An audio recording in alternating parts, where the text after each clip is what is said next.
Bonjour les amis, je fais vite parce que je viens de voir une annonce sur le bon coin d'un vélo. Assez curieux, il y a quelque chose qui m'interpelle. Donc je pars de suite et on se retrouve tout à l'heure, j'espère ne pas le rater. Allez. Bon les amis, comme je vous ai dit, j'ai vu une annonce hyper intéressante sur le bon coin. Un vélo qui a l'air très propre dans les photos en tout cas. Mais il est équipé avec le groupe Mavic, donc vraiment c'est déjà pas mal. Mais ce qui m'a vraiment interpellé, c'est pour la raison pour laquelle je suis vraiment curieux de le voir et très pressé à vrai dire, c'est quelque chose au niveau des pattes de roue, donc la patte de roue arrière et au niveau de la fourche, les pattes pour la roue avant. Donc ça m'a interpellé, c'est quelque chose de très bizarre. Je suis pas sûr de savoir ce que c'est, mais j'ai une idée en tête. Et ça pourrait être vraiment intéressant. En tout cas, je sais pas, mais je veux voir ce vélo. J'ai appelé les vendeurs et justement ils savent pas. C'était le vélo du grand-père et ils savent pas grand-chose sur le vélo. Donc ça va être à moi de faire les recherches. Mais je vais le voir, je pense que je vais l'acheter, le prix est intéressant mais quand même un peu élevé, donc déjà ça va au moins éliminer pas mal de concurrents, parce que les gens quand ils vont voir le prix du vélo, ils vont se dire bon c'est pas, ils vont pas connaître, il y a très peu de gens qui vont être interpellés par ça. Moi je vous dis, moi j'ai l'œil, moi j'ai vu ça. Et je vous dis, si c'est quelque chose d'intéressant, ce vélo sera pour moi. En plus, ça devient de plus en plus difficile de trouver des bonnes affaires, de trouver des vélos intéressants sur le bon coin. Notamment, on annonce comme ça maintenant, c'est devenu un peu un marché de niche. Ces vélos se vendent entre connaisseurs, on ne les voit pas trop circuler. C'est des ventes privées. Et là, ça a l'air d'être un truc intéressant. Donc écoutez, moi je vais essayer de l'avoir, je vais essayer de négocier même encore le prix. Et si je l'ai, on se retrouve tout à l'heure dans l'atelier les amis. Allez, souhaitez-moi bonne chance. Ciao.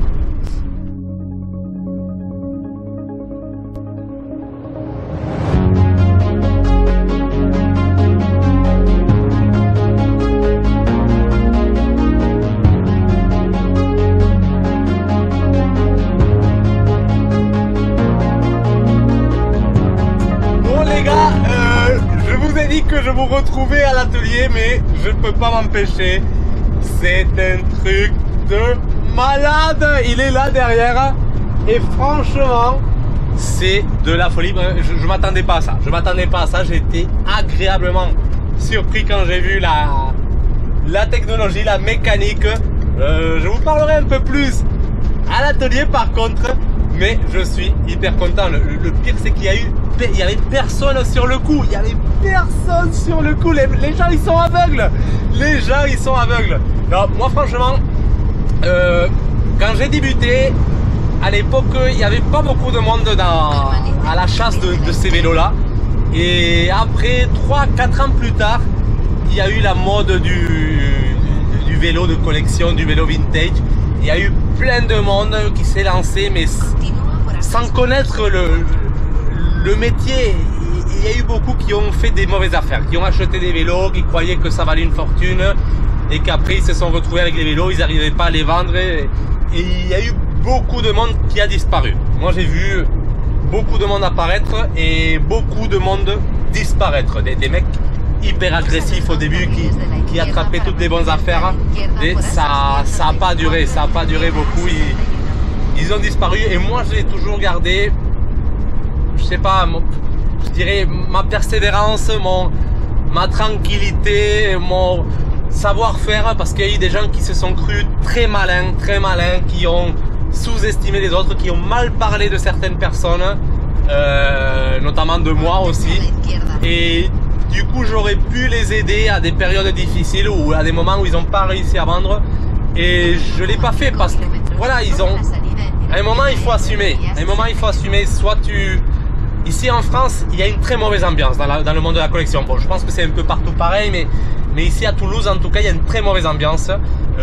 Il y a eu plein de gens qui m'aimaient pas, qui parlaient mal de moi par derrière, alors que je faisais rien. Je faisais juste, voilà, ma passion. Et ces gens-là, ils ont essayé de m'exprimer à des moments, ils ont essayé de me vendre des vélos à des prix inadmissibles, on va dire, où ils ont joué avec moi, genre ils m'ont pas.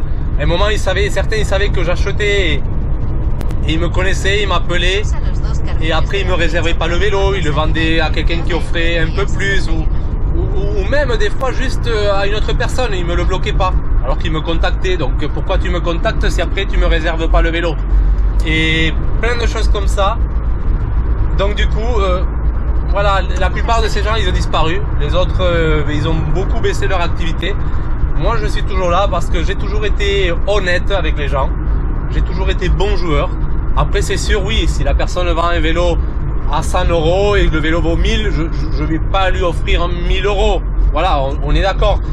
Et voilà, s'il y a quelque chose qui vaut 100 et que ça vaut 1000, mais je lui offrirai un peu plus, mais je vais pas faire non plus. Voilà, à toi de te renseigner, à toi de voir ce que t'as. À toi, voilà, moi aussi si j'ai une bonne affaire, ben je saute sur l'occasion. Voilà, je suis pas obligé, je profite de cette bonne affaire et tout le monde fait comme ça. Et beaucoup de gens m'ont critiqué à cause de ça, mais écoutez, vous auriez fait pareil, vous faites pareil en plus. Donc pourquoi vous me critiquez? Et là c'est pareil et là j'ai l'impression un peu que je commence à me retrouver un peu seul à nouveau dans le marché, ou pas seul, j'exagère, mais c'est beaucoup plus calme. C'est beaucoup plus calme et parce que aussi moi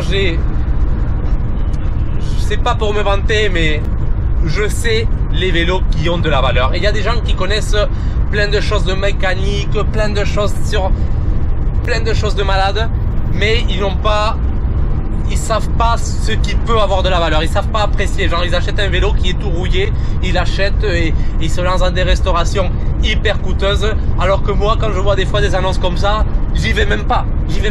Après quand je vois une pièce comme ça qui 100% d'origine d'époque dans un état hyper propre comme ça, je prends, même si le prix peut paraître élevé, je prends parce que je me dis je peux pas perdre. Et voilà, et ça c'est.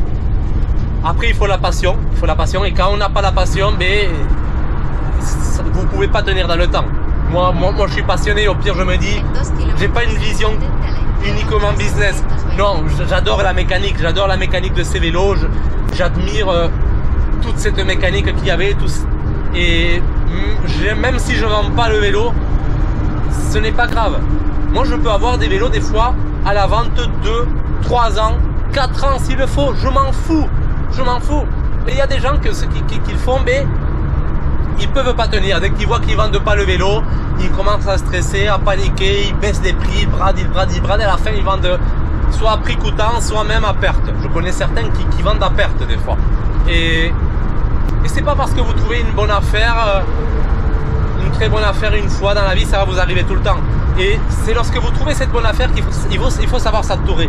Moi si je suis encore là, c'est parce que j'ai su m'entourer, j'ai su me créer, avoir des personnes de confiance, me faire une bonne relation avec mes clients.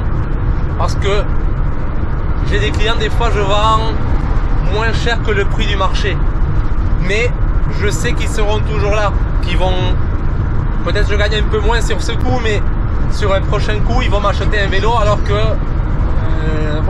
le prix c'était un peu difficile de le vendre.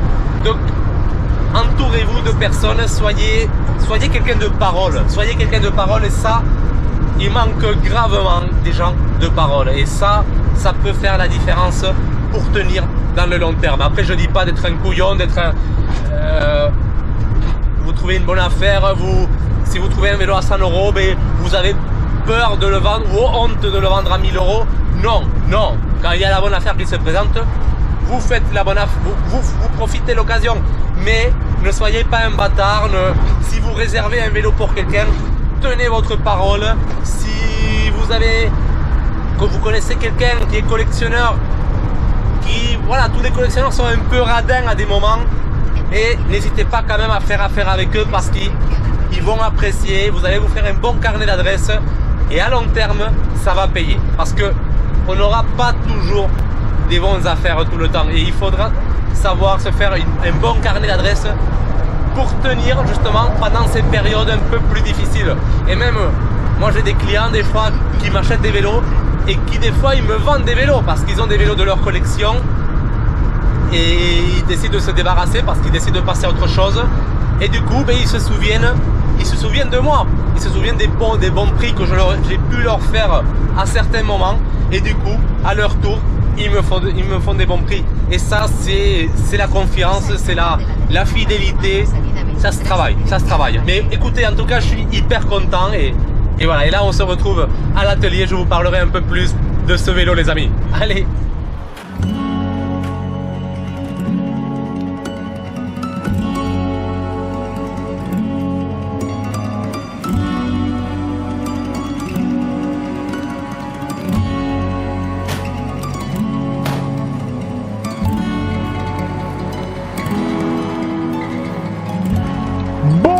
Amis, je suis enfin à l'atelier avec ce magnifique bijou, pièce exceptionnelle et regardez-moi ça les amis, parce que ça, vous êtes très peu à avoir vu ça et moi j'en fais partie parce que depuis que je suis dans le monde de la collection, j'ai jamais vu ça en vrai. J'avais vu quelques rares photos sur ce mécanisme, mais en vrai, c'est la première fois. Il y avait les moyeux Reidel, aussi Reidel qui faisait ce genre de système, mais là on est, je sais pas, c'est un autre truc, il y a marqué ABP System sur le moyeu, mais c'est vraiment exceptionnel, exceptionnel. Et pourtant, voilà, je m'étais pas trompé, moi sur les photos de l'annonce, j'avais vu les pattes très étranges, regardez-moi ces pattes, c'est comme ça, c'est soudé à la fourche, et moi j'avais vu ça. Et je me souvenais que j'avais vu ça dans des photos avec ce mécanisme, mais j'avais un doute, j'ai rien voulu dire, mais c'est ce qui m'a vraiment interpellé sur ce vélo et je me suis pas trompé. Quand j'ai vu ça en vrai, les amis, j'étais fou.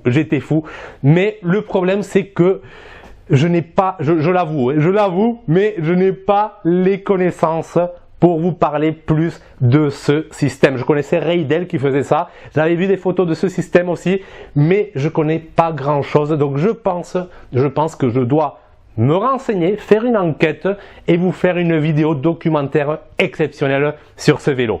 Parce que là, ça le mérite, c'est un très très beau vélo. Pareil, la marque Option, je ne connaissais pas. Mais très belle pièce, hein, acier Super Vitus, très beau vélo, c'est vraiment magnifique et je pense que ça mérite une recherche, ça mérite une vidéo pour venir enrichir les connaissances parce que aussi regardez, la conception du vélo lui-même a été adaptée à ce mécanisme parce que regardez-moi les haubans, ils sont hyper rapprochés, c'est impressionnant. Donc ça doit avoir une rigidité de malade. Et pour ceux qui ne savent pas ce système, ils doivent se dire à quoi ça sert de faire ça. Mais en fait, ça permet d'enlever la roue arrière sans enlever la roue libre. La roue libre est fixée au système. Je sais pas comment vous expliquer, mais c'est fixé. Et même le dérailleur, il est directement fixé par ce système. Donc en fait, votre chaîne, quand vous enlevez la roue arrière, vous ne touchez pas la chaîne, vous ne faites rien. La roue arrière s'enlève hyper facilement. En théorie, parce que je suis aussi honnête avec vous, hein, j'ai aucune idée de comment on enlève la roue arrière. Je sais pas, j'essaie de trouver une vis par là, mais il n'y a vraiment rien, aucune vis. Donc je ne sais pas trop comment on enlève la roue arrière. Pareil pour la roue avant. Hein.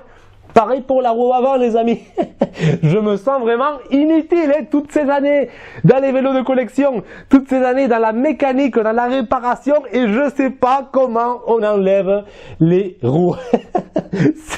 c'est troublant, mais voilà, donc là vous voyez, je connais rien sur le sujet, je vais me renseigner, en tout cas j'ai connu assez pour flairer la bonne affaire pour repérer le vélo parce que moi j'ai vu ça, je me suis dit oula, là il y a un truc bizarre, qui n'est pas courant.